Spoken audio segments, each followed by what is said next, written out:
Of course, we had wonderful winter weather of 80 degrees and extremely humid the last couple of days, which made the moving process all the more sweatier, just to put an exclamation point on it. That's okay, despite the fact we are in the winter. We just started the third year and a half ago, and of course, as we all know, this is the time for Christmas and New Year's, and how basically everything that goes on is just consumed with that fact. I mean, if you look at it and step back and just say, well, on the plus side, everybody seems to be a little bit happier.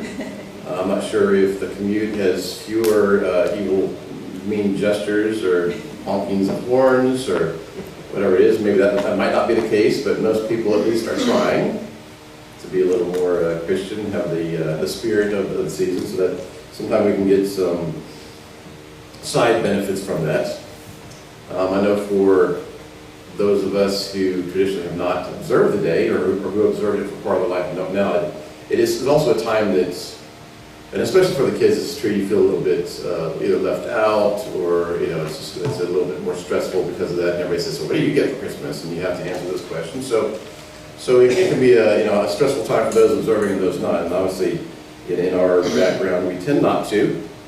I would hope over the last few decades, not to age anyone here, but that we've grown in our understanding, and certainly how we view it, and that we're so thankful God has given us knowledge and direction, and know that where we all came from was not knowing basically anything, I would assume, about God, whether it was from birth or when we grew up, and certainly now as we progress through the accumulation of knowledge era, that less and less is known of God as time goes on. Is the knowledge of God is drowned in a sea of useless information. It's harder and harder to focus on Him. So hopefully, at least during this season, we can do that. So by request, and I was hoping we'd have all the teenagers here, because this is something that they have questions about, and I know we coming up, we will talk about the holy days and what we're doing at each time of year. We probably don't spend a lot of time on why we don't do this. I know kids can probably answer a few of these, but so today we're going to look at Christmas, and based on the number of pages I have, this could go for 3 or 4 hours, but I'll do my best to not be that guy. So we're going to look at it from a couple of different angles. Some will be familiar, and hopefully we can open a dialogue for after services of some of the other things to talk about. So, I mean, the first question, you see the bumper stickers that say, Jesus is the reason for the season, and that's what it's. So my question, I guess, to start off with is that correct? Talk about the reason why. Why did the world begin celebrating Christmas? I'll give you a spoiler alert. The reason is not Jesus Christ, because the celebration well predated Christ's birth. And it really goes back to, and I'll apologize to kids because we talk about this quite a bit, because it's how human interaction over the millennium has worked, and basically it's called politics. Christmas is still around to this day because of politics, not Jesus Christ. So the Roman Empire in the ancient world, and going into the part of the modern world, they were the great empire builders. And they were not just that because they were the most ruthless, but because they were also pragmatic. And so there were, when you're ruling a large empire, there is a time for ruthlessness. There's a time for compromise. There's a time for giving in. And so Rome on the front end would show how ruthless it could be. And you saw the crucifixions. And if there was ever an uprising, they would also show that side of Rome. And they would, of course, always have the army around to just remind you in case you wanted to do anything bad. And you talked about after Christ died, that it wasn't too far after that Jerusalem found out the hard way what Rome meant by that. But there was also a time to give in and to sort of, in the assimilation into the Roman Empire process. Once your peoples had been conquered, Rome sort of backed off. They would put in place a public governor, but also give that person a lot of leeway when it came to some civil affairs. And the best way to unify a widely scattered group really is a couple of different ways. One is through fear, and the other one is just through religion. And then you could also use fear, obviously, in religion, as we've talked about over the years. But Rome would use a lot of compromise, and instead of saying you can't do your religion, you have to do our religion, they'll say, hey, what do you say we do a little merger here? You merge your religion and our religion, we'll take the best of both things, and we'll come up with a new religion. And that's just how it works for the years. And then at some point in the process, as historians tell us, the religion of Rome turned to Christianity. And, the Romans didn't stop being, fabulous politicians at that time. It just changed over time. So the practice of Saturnalia was one that had been a Roman observance for a long time, and it was obviously not Christian. I'm not sure when the first observance of it was, but it was certainly very BC. And it was an end of the year celebration. Saturn being the god of sowing, and at the same time the birth of the sun. Basically, when the winter solstice occurs, they say that the sun is reborn at that time. So it combined both the harvest god and the sun god into basically a week-long celebration that went from December 17th and culminated in the final celebration on December 25th. So we have then the timing for that. So that's the reason for the season. There are a lot of things we could talk about. We'll get into some details, because I don't think, especially my kids, know some of this, because we've, I guess, spared them some of the greater details on it. But at some point in the process, you'll come and say, okay, is this that bad? And there's certain aspects of it that aren't. As we talked about before, people seem to be better behaved. The parties might be a little more raucous than it would be at some of our celebrations. But, there is the spirit of giving.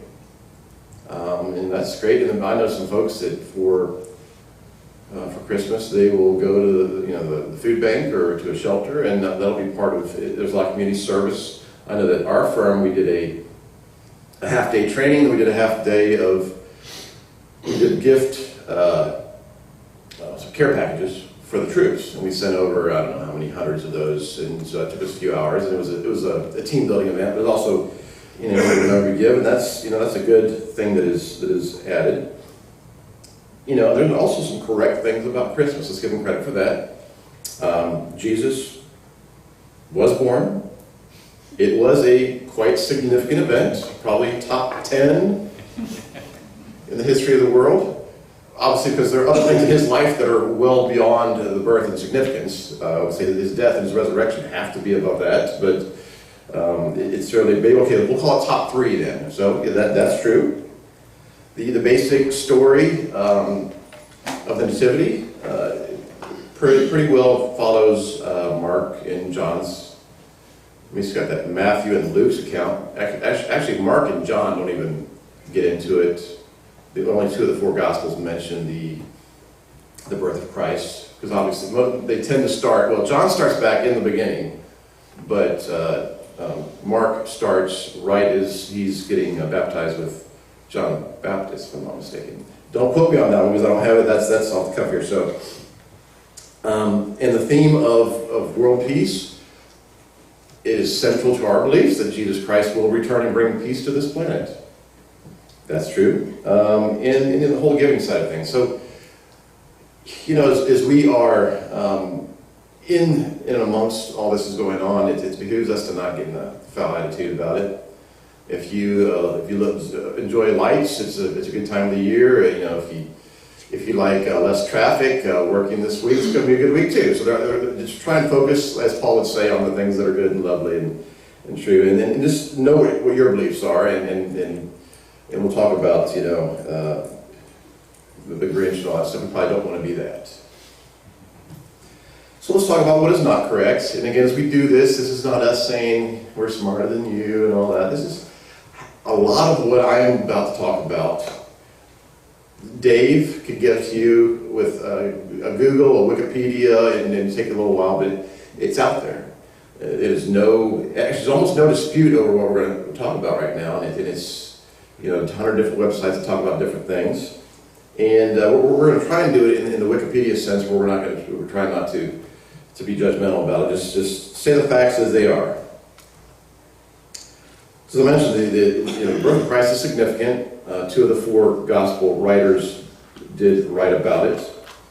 The wise men did come. There's no reference to a number of them. I don't know where the three came from. Does anybody? Why they call three wise men? There is no number.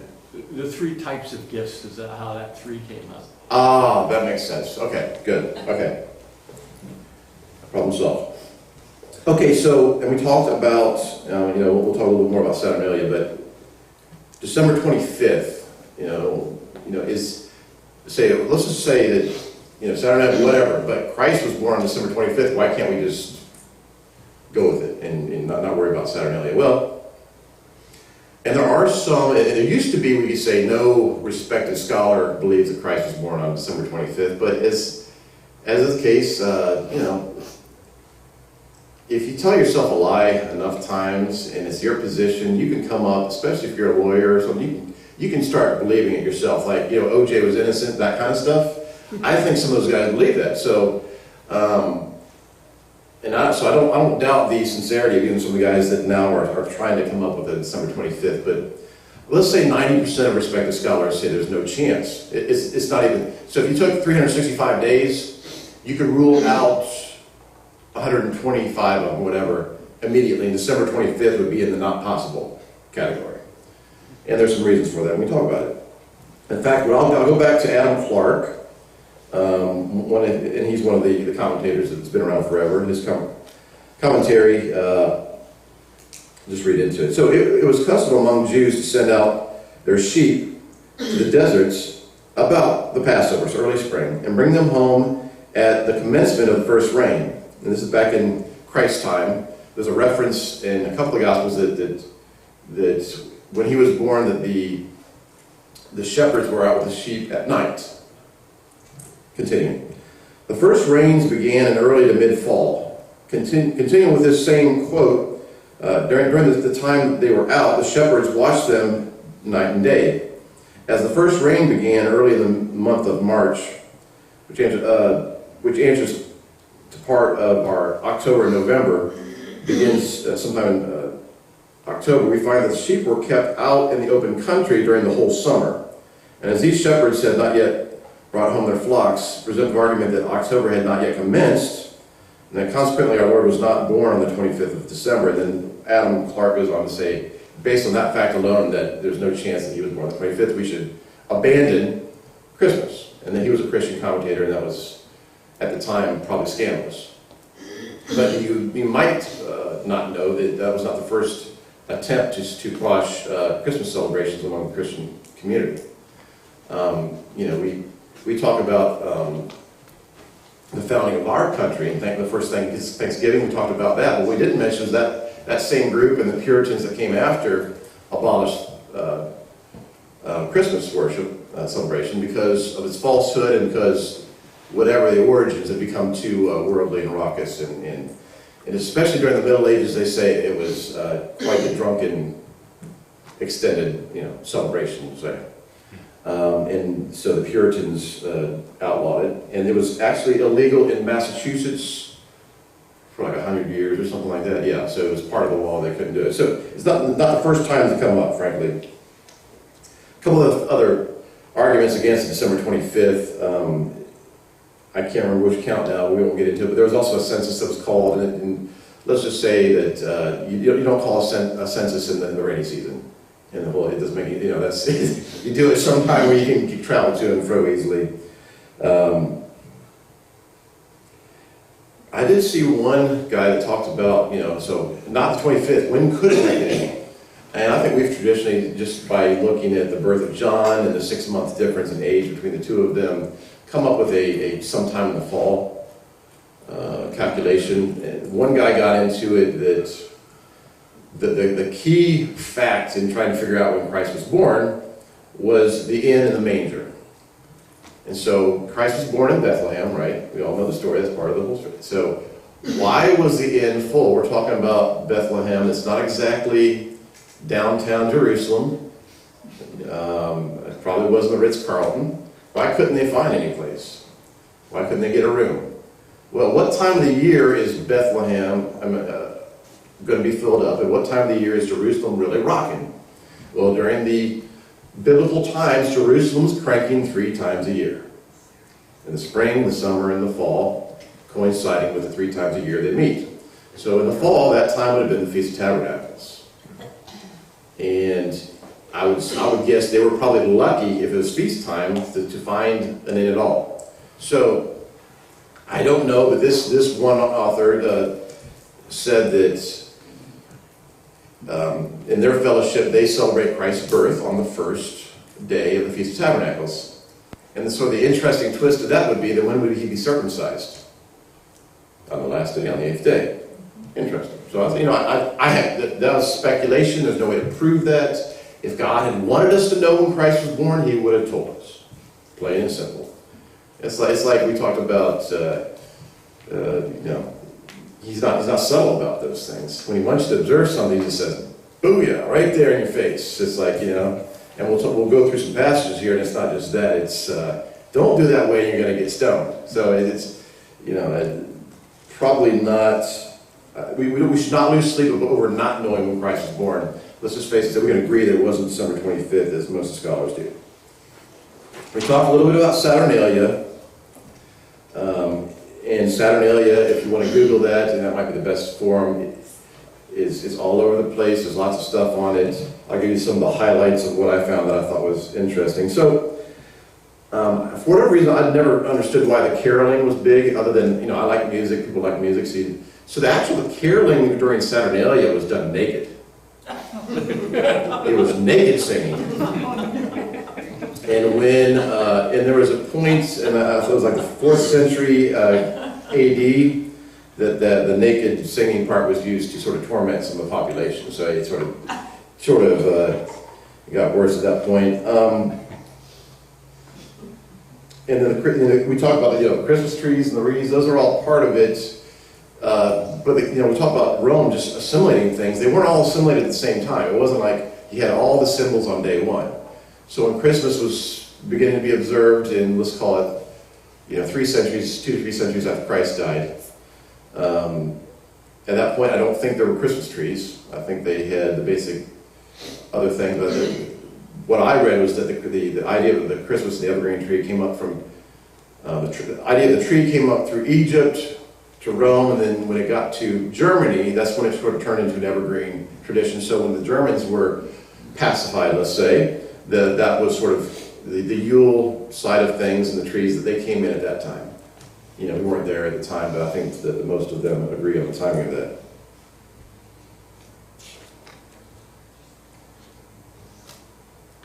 And so one of the things I had, didn't have a printer set up, so I sent it over to Dad, and I had to send it early enough that I didn't get to do my 3 or 4 pages of chopping at the end, so I'm going to skim through a couple of these to not belabor too many of the points. Okay, so we talk about why we wouldn't observe Christmas. Let's say we've got a couple of things we've proven that were just not quite sound in the ideas of Christmas. And then but at some point you have to get back to the question of, are there holy days? What are they? And are we allowed to add to them? We all agree, there are scholars, that there is no reference to Christmas or Christ's Mass or a celebration associated with Christ's birth, so that it didn't come from the Bible. So if we didn't know about Saturnalia and we said we want to have an observance, would that be okay?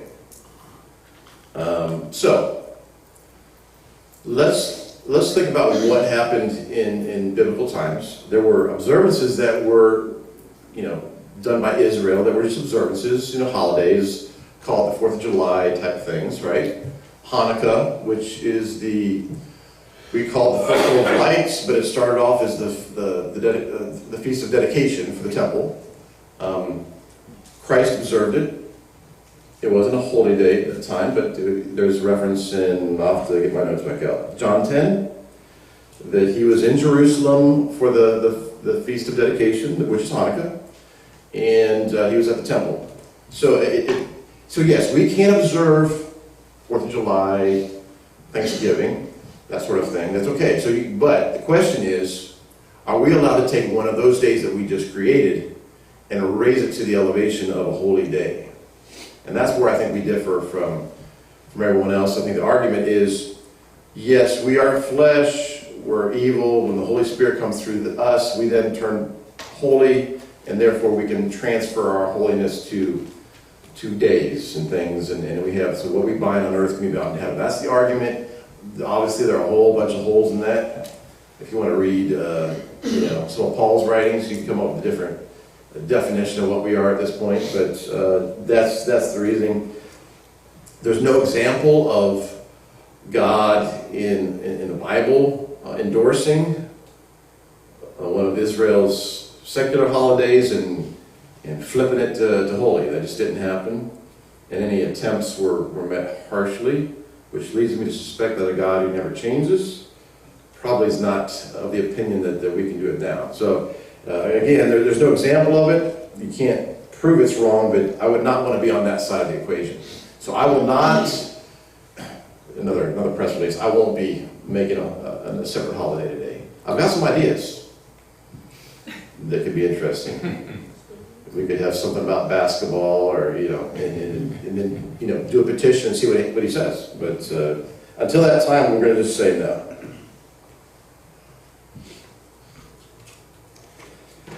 And of course, if we already talked about how the first celebrations, it didn't flip from Saturnalia to Christmas till well after Christ died. So even the early church obviously didn't do it.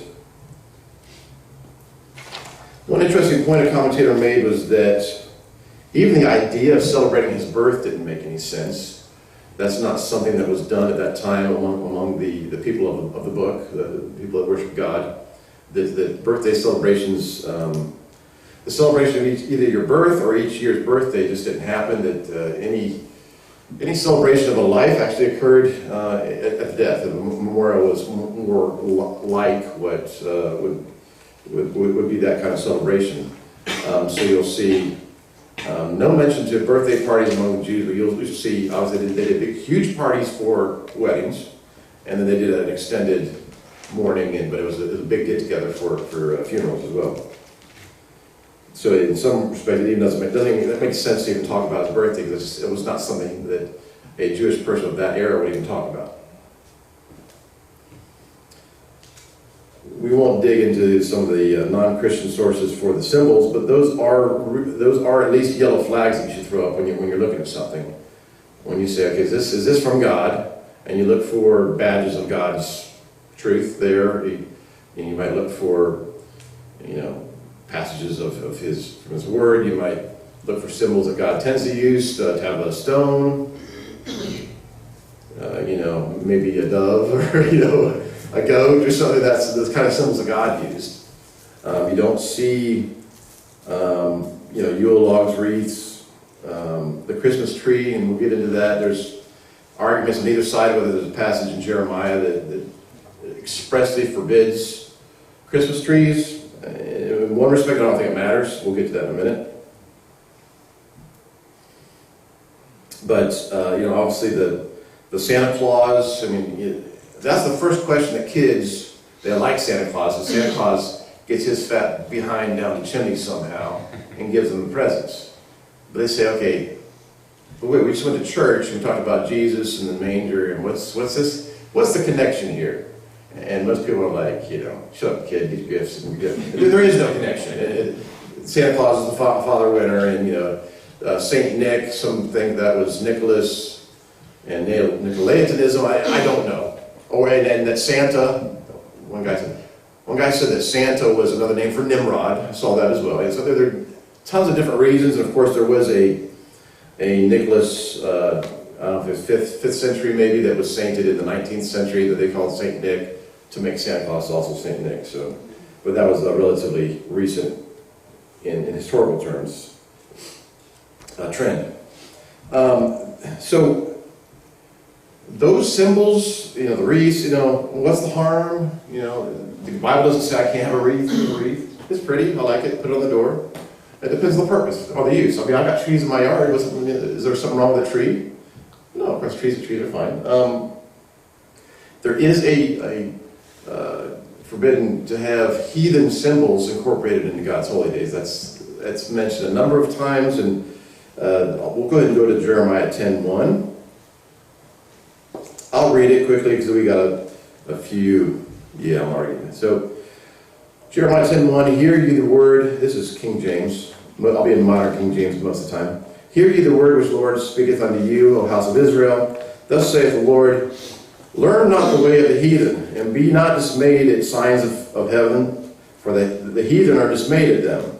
For the customs of the people are vain, for one cuts a tree out of the forest, the works of the hand of the workman with the axe. They deck it with silver and with gold, they fasten it with nails and with hammers, and that it move not. Oh no, that's a Christmas tree. No, it's not, because this is Jeremiah. This is, well before Christ was born, but it might be Saturnalia. I don't know.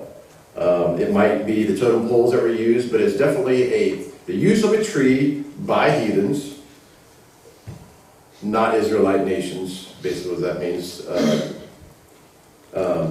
Decorated with gold and used in a worship service as part of the ceremony. So, is that a Christmas tree? No. Would you want to approach a Christmas tree if God said these things? Probably not. But that's again, unless we will talk about things, and unless it's expressly forbidden, we're not going to come around and check your cabinets for white sugar, and we're not going to check for a Christmas tree. That's it's none of my business. But if it's me, it's not going to be in the house. But the key point is not that it's a tree and that it was decorated. The key point is that it's part of a heathen ceremony, and God says the customs of these people are vain, and stay away from it. It's forbidden. So the key point is, forget about the minutia of, okay, that could be this kind of tree or that kind of tree.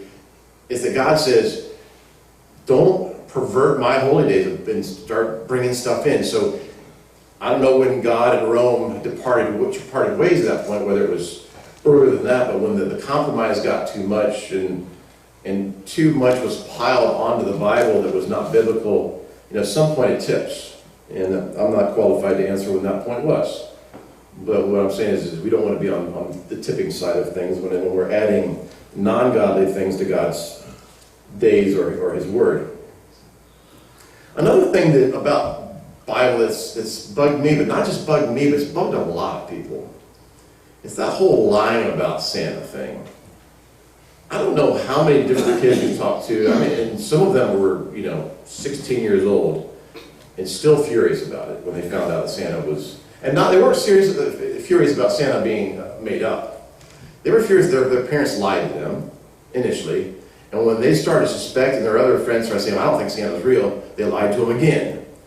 And then some of them went to great lengths to perpetuate the lie, and it was the triggering factor for them to never trust their parents ever again. So any celebration that tries to drive a nail into a relationship with your family just doesn't seem to make sense to me. So even if you're going to keep the rest of it, the whole lying to your kids about Santa Claus, there's not a compelling case for it. I bought the presents. There they are. Open them up, have fun. But what's the big deal with the fat guy? I don't get it.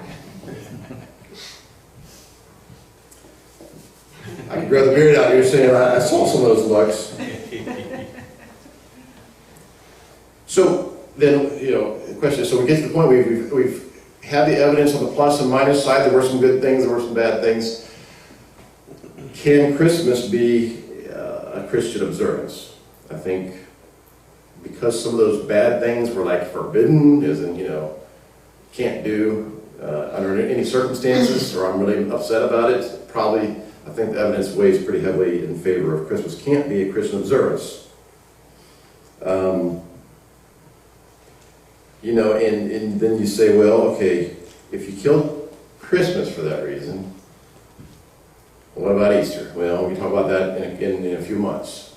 But the key when you come to the understanding about Christmas, basically having no biblical basis, you start to question other things. We talked about that a little bit before services, that there's a flipping of the switch in the mind when you realize that there's deception involved in your life. Whether the switch was flipped when you figured out your parents were lying about Santa and you don't trust them anymore, or you figure out that your church has been lying to you about Christmas. Now, there is a difference here. Everyone knows that Santa's not right, that it's made up. But people believe very deeply in Christmas. So there obviously is a difference. So that it's not always deception, but that's the thing about deception, that when something's false enough and enough people believe it, it becomes the truth. It just asked Hitler and his folks that the best way to perpetuate a lie is to tell it enough, tell it loud enough, do it often enough, and then everybody believes it. And I'm not. Well, there's not a one-on-one correlation between them and the churches. I don't mean to imply that, but a lot of people are in on that particular. I think, given Google, there are more and more people who know that Christmas doesn't have Christian origins. In fact, I think there have been a few court cases, Daniel. So there was one in the Midwest, and atheists had gotten all the Christmas nativity stuff taken out of school, and then a bunch of Christians got together, and I think at one level successfully argued that Christmas had so many pagan origins that it wasn't Christian. And one court bought into that, agreed that, and they actually won on that point. But they overturned it on another. I think it was because it was a non-Christian vehicle to bring in Christian ideas. So they actually won the argument that it had no basis in the Bible. So it was an interesting case. I should have looked that one up again, but I do remember that. So. You say, why Christmas can't be a Christian observance? Well, okay, so they're like, okay, so Christ came and then died. He wasn't around, the early church, because he was dead already at that point, to bring in new holy days. He had to, because he was not given the opportunity to be alive to say, let's do Christmas. It was not on his bucket list or whatever before he left, because he had certain things he had to get taken care of, right? And then he spent time with Paul. And for some reason, he didn't want to talk about holy days during that time, so we have to add a few. Well, strangely enough, there is a holy observance about Christ, 100% about Christ now, and that's called the Passover. And he did institute that before his death. And he did it, as you will recall in the spring, he did it right before his death. So that argument also doesn't fly, in my opinion. There is a significance of Christ's life. And if you really want to look at the New Testament and the worship in the New Testament, that Christ is central to all of it. So if we're observing biblical holy days in the New Testament, Christ will be part of that discourse in every case. We already talked about the Feast of Tabernacles. There's some folks that, I think they're even Ron Dart. No. So Ron Dart, the first night's message will be about Jesus Christ and about his birth. And that's tradition now. It's not, it's not mandated, but because there's at least more evidence to support September 25th, or whatever it is, October 2nd, whatever it is, than December 25th, that's now tradition there. That's fine. And if it's actually true, it has some interesting potential repercussions for the interpretation of the other holy days, which we won't get into today. We don't have time for that. And the last point of why Christmas cannot be a true Christian observance, it comes right back down to that first thing. There's just not enough truth in it. There's some truth in it. It's like the knowledge of true and good and evil. There's some good. It's not all evil. Otherwise, you can't get everyone to agree to do something that's just overtly evil. That's just bad politics. You're not using your sales skills if you're going to do that.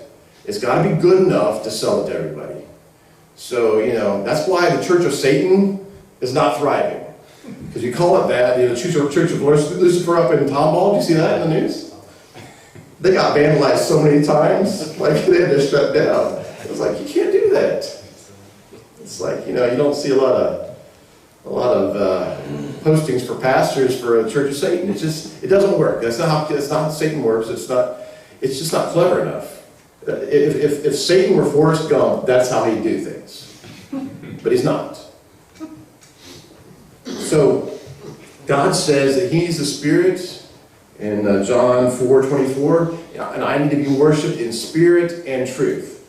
So we can have the right spirit, we can have the Christmas spirit, and be really fired up about God and Jesus Christ. And that's great, and I think a lot of people are. The problem is there's just not enough truth. It's just not close enough. And so we can't be excited about the truth that is the Bible and that is God and Jesus Christ's message and do it in the form of untruths. It's not compatible. I don't think there's a way to fix Christmas to make it good enough for God, in my not so humble opinion. But that's sort of where we end up. So, next question. All right, so we've sort of established Christmas as a holy day, a Christian holy day. It's not going to make it. It's not going to make the cut. What about as a social only and a cultural event? Now, this one's a little bit harder, and there's a reason. Because, you know, people take this stuff pretty seriously. And you have a lot of friends, some that believe as you do, and some that believe a lot like you do, that like, you know, Jesus Christ is Lord and He's coming back, but not on this one point. And it can really hurt feelings. So our understanding about Christmas is, you know, it's liberating and it's good to have. But there are times when it's complicating. So, and it's in this social context that we have to draw lines. There's some lines that we don't want to cross over. And then we have to, you know, Paul said that knowledge shouldn't puff up. So the last thing we want to do is just shove our knowledge in people's face. Especially when you come to their favorite time of the year, you're not going to, you're not going to convince somebody to the first thing right off the bat to give up Christmas. That's absolutely something that people have to come to in their own time, in their own way. So if you want to make sure somebody's not going to do it, shove it in their face. Because people will, you back them in their corner when it comes to my Christmas, I'm coming out swinging. Absolutely. So, you know, everyone in their own time, and this might be something you tend to keep to yourself. I'll give a sidebar. So Zach's my firstborn, and we raised him very as honestly as possible. I talked to him like he was 20-year-old when he was 2. He's got a fabulous vocabulary because of it. He knew how to use, you know, irrelevant when he was 3 or something. So but we also told him the truth about all the stuff. So Carrie gets a phone call when he's in kindergarten, and I don't know if you could hear the crying children in the background. But we told Zach not to tell his class, because Zach would just upset everyone. I don't know if somebody called him a name. He said, "Oh, you know what? Santa's not real, sucker." And he must have done it in a way that they all believed him. So don't do it, Zach did. Don't do that.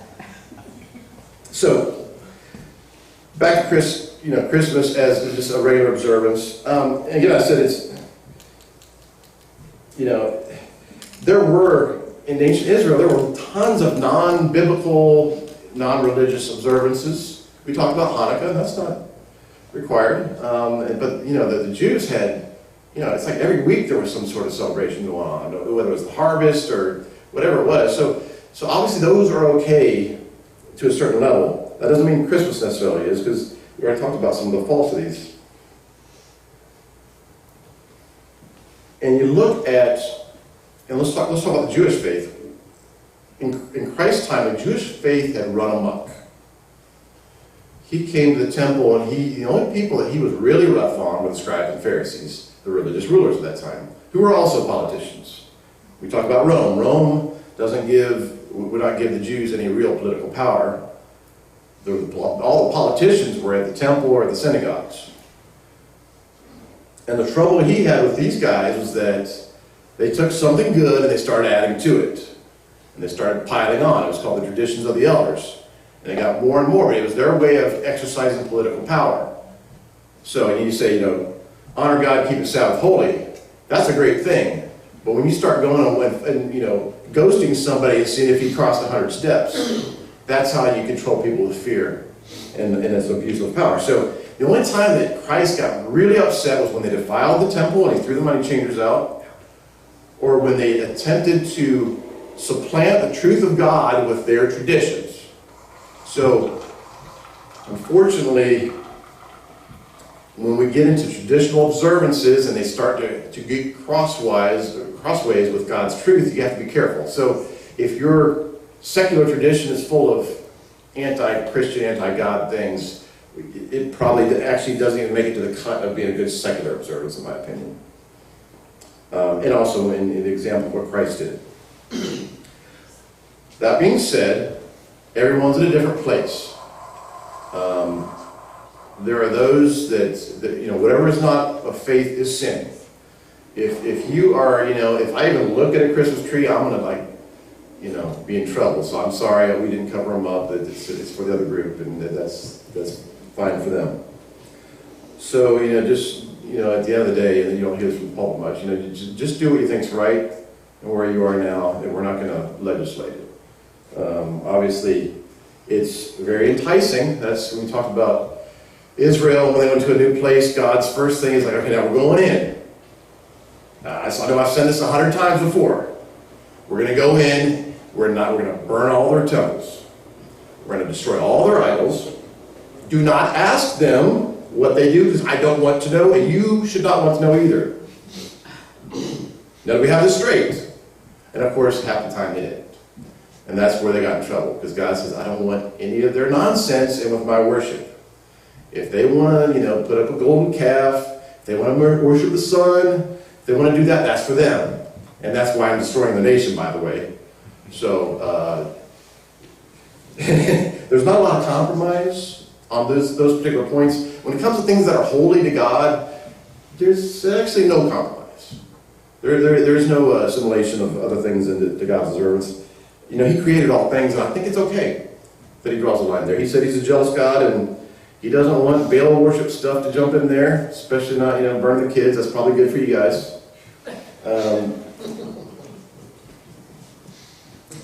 And when it comes to secular observances, we talk about Thanksgiving. It's the question is, kids might say, Dad, we do Thanksgiving. Well, as a secular observance. So isn't Christmas and Thanksgiving about the same? Well, one was always a secular observance, and it was done and started sort of a grassroots thing, and then the White House got involved, and it became a secular call to give God thanks. The other one has always been a religious ceremony, and I'm not sure you can downgrade it to a secular one just because it's gotten so false. I think that there's something problematic with that, especially given that for the whole of Christianity, Christmas is either the first or second most holy moment in the year. So it's sort of hard to argue, we're just going to do it as a secular observance, but that's between you and God.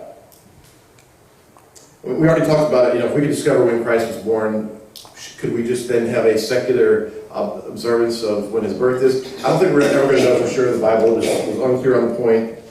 But if somebody wanted to do the whole first day of the feast thing, I think that's actually pretty cool. So, you have to come up with some sort of topic on any given week. And if you want to talk about Christ's birth on that day, and that's a traditional thing, great. Just like perhaps on December 26th, it's traditional to maybe talk about the times that we're in and talk about Christmas or New Year's.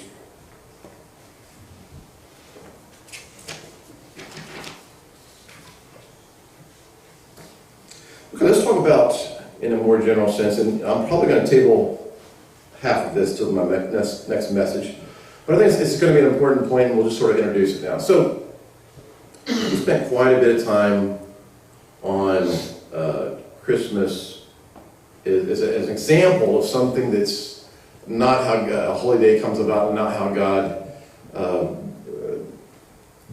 wants to be worshipped. Let's call it that. So it does beg the question, how does God want to be worshipped? Is it, if you just told me I can't do this, and you haven't given me something to do, and I need some parameters now. If something comes up that we can say, okay, this is good, or this is good enough, or this this is something that we should do as a family. So there's actually tons of this, even in the first 4 books of the first 5 books of the Bible. When God was establishing the nation, and there were military campaigns, and they were dealing with people of different beliefs, that little made-up discourse I had, every component of that was something that God expressly said in 3 or 4 different passages. Those conversations, occurred with Moses and Joshua, Aaron. Let's go to Deuteronomy 4:1 and look at one example. I'm going to jump around a bit here because this is quite a long passage. We can at least introduce the topic. And now, Israel, listen to the statutes and the judgments which I teach you in order to do them, so that you may live and go in and possess the land which Jehovah, the God of your fathers, gives you. So they're getting ready to go into the land. He said, okay, here's a pep talk before you do this thing. That's the one I was talking about. Verse 2. You shall not add to the word which I command you, neither shall you take away from it, so that you may keep the commands of Jehovah your God which I command you. And I'm using Jehovah, that's what's written in modern King James and King James. No, I don't know how to pronounce the Tetragrammaton, neither do you. So we'll move on from that, but that's important to some folks. Verse 6. And you shall keep and do them, for this is your wisdom and your understanding in the sight of the nations, which shall hear all these statutes and say, surely this great nation is a wise and understanding people. You never really think about that. So you take a place that was worshiping Baal and killing their kids and doing all sorts of foolishness, and Israel comes in and has this rational, they do have the sacrifice system, which every religion at that point had, but it's not the kids, it's animals. And they're not stealing, they're not committing adultery, and they set a good example. It's like, his intention when he established that nation was for it to be a shining example, which is why he was always upset during the Old Testament, because there'd be a good king and things would turn around, and then there, a bad king would come up and they'd build back up the high places. But I just thought this verse 6 was interesting, because God basically gave them a template to be that shining example of a nation for the world, and they failed miserably.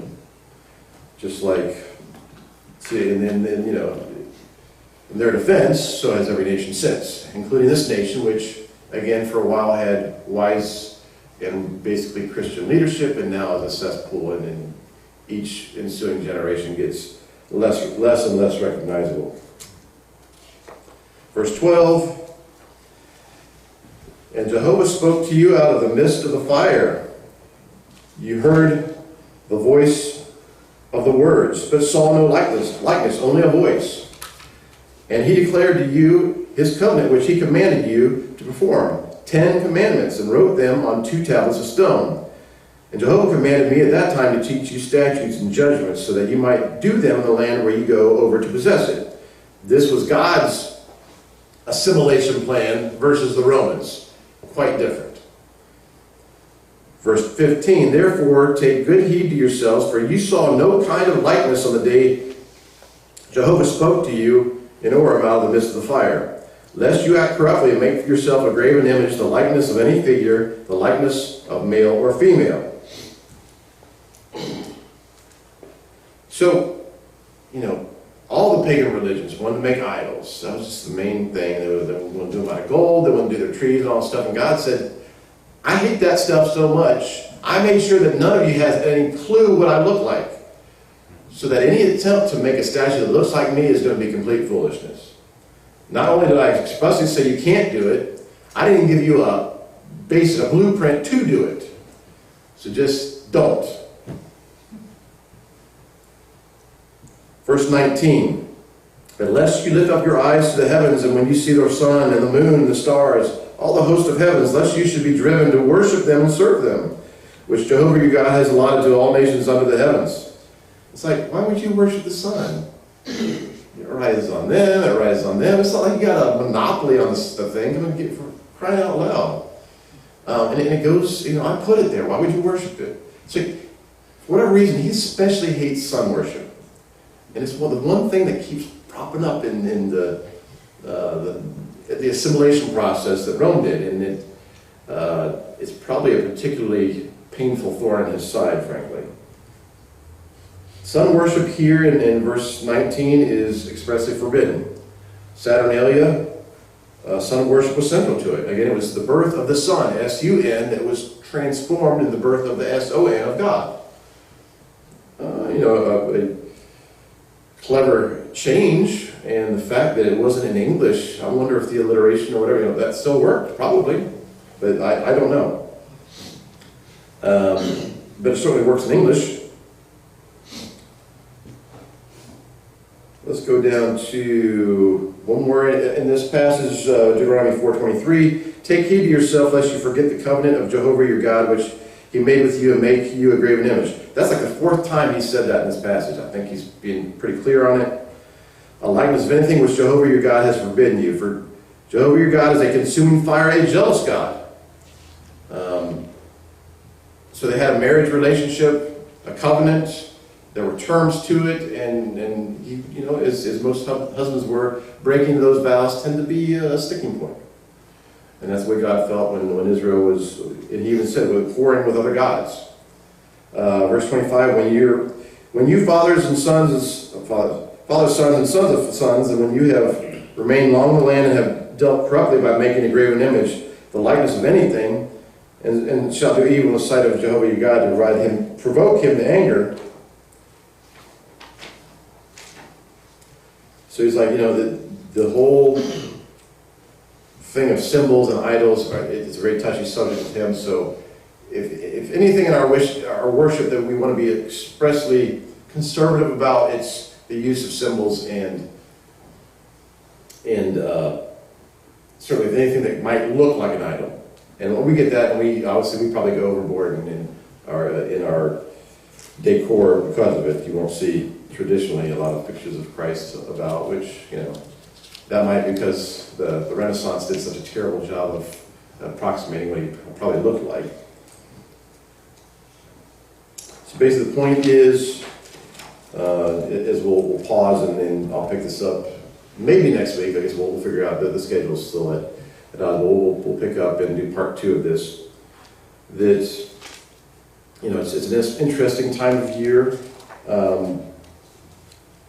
Again, a lot of our friends are doing this, and the fact that we're having this conversation in the safety of this room, and the additional knowledge and the understanding that we can glean from God's Scripture, it comes with responsibility. Realize, as you probably do, that these sending a gift or a card or a thank you or just saying a nice word to somebody that's a friend that does not believe exactly as you do on this point, it may be considered a litmus test of your friendship. So at least you might want to go out of your way just to say hello or something during this time, because they got a present from their other friends, and people might think that you don't like them anymore because you didn't do that stuff. I've had that, and I've had people question, like, I got Christmas cards from my other, and then you have to go into the whole explanation of I don't do this, and maybe that's the time to do it. But it's not fair that it's our decision not to worship in this way, but it's real, and so you have to just determine a course of action in dealing with the season. And you have to have a response, and you have to have a plan. So, and keep in mind, it's not our goal to offend everyone. God wants us to be an example. He wants to be able to use this group to be a welcome, warm place for people who are seeking God's truth. Therefore, we want to not be, let's say, as in your face about it as has been done in times past. So. With knowledge comes responsibility, and that responsibility is to share knowledge in love. And so don't take your friend and say, here, this is something new, and attach them to the fire hose. It just doesn't work. They can't take it in that fast. You have to give them a sip at a time.